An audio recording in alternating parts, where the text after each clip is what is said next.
Je vais vous expliquer une expérience que j'ai faite. C'était pas ça que je devais dire, mais je sais pas pourquoi. Je suis poussée à la dire. Gloire à Dieu. Vous ne pouvez pas savoir le combat là, que je suis en train de vivre dans mon cœur, parce que c'est une expérience qu'elle a été grande pour moi. Moi, j'ai été élevée dans un foyer chrétien. Ma mère nous a élevés dans les Réunions. Et j'ai toujours connu le Seigneur. Je ne manquais de rien. J'avais tout ce que je voulais. J'étais heureuse. Et à l'âge de 7 ans jusqu'à 14 ans, j'ai tombé dans l'angoisse. Vous savez, à 7 ans, on est un enfant. Mais l'ennemi, lui, comme il veut faire du mal à un cœur, il ne regarde pas qu'on est jeune, qu'on est âgé. S'il veut faire du mal, il fait du mal.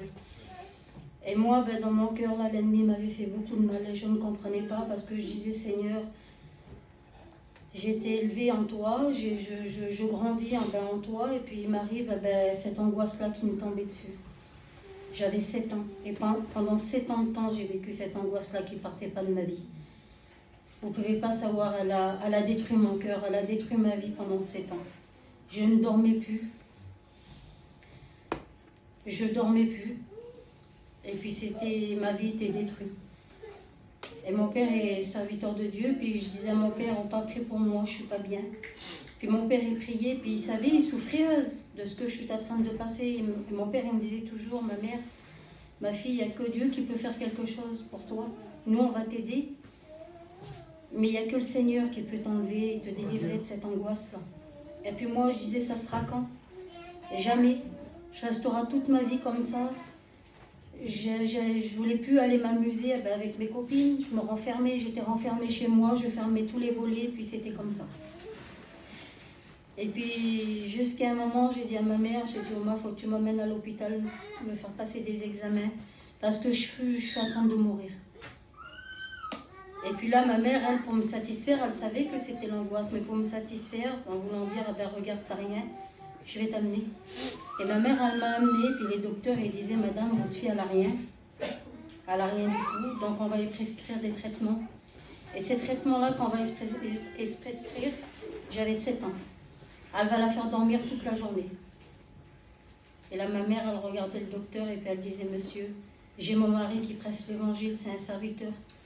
Il prêche la délivrance. Je ne donnerai jamais ça à ma fille. Et moi, j'étais énervée dans mon cœur parce que je disais, pourquoi tu ne veux pas que je les prenne? Je dormirai mieux, je serai mieux. Jusqu'à un moment, je me suis révoltée.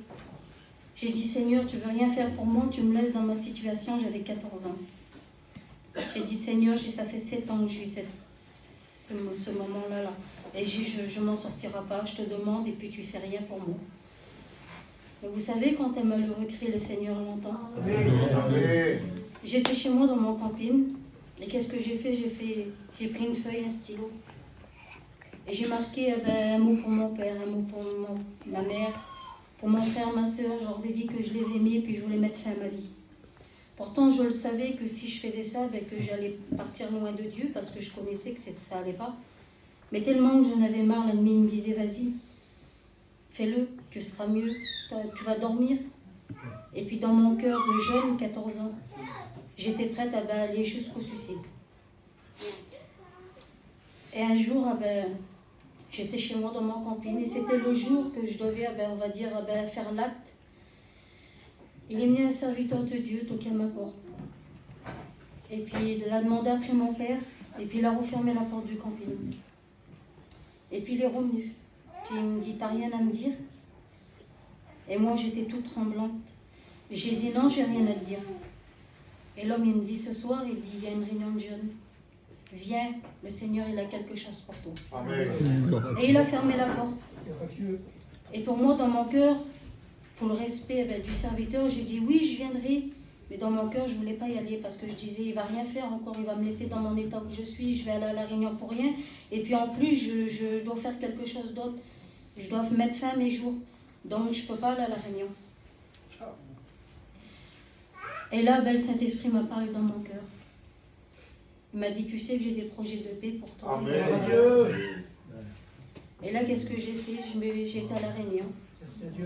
Je me suis mise sur une chaise au fond, puis j'ai dit, comme ça, si ces angoisses ils viennent sur moi, je passerai inaperçu. Je pourrai vite sortir et personne ne me verra.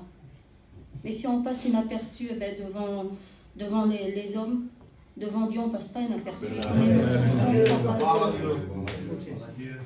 Et là, j'étais sous cette chaise au fond, et puis je disais, Seigneur, c'est quand j'attendais le moment là que Dieu me bénissait. Et puis Dieu est venu. Ma main, là, c'est comme si il y avait quelqu'un qui m'a porté. Tellement que c'était fort.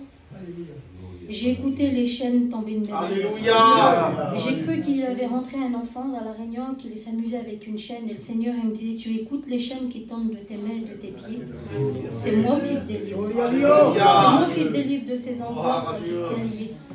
Et instantané, j'ai été délivrée des angoisses. J'ai plus refait d'angoisse.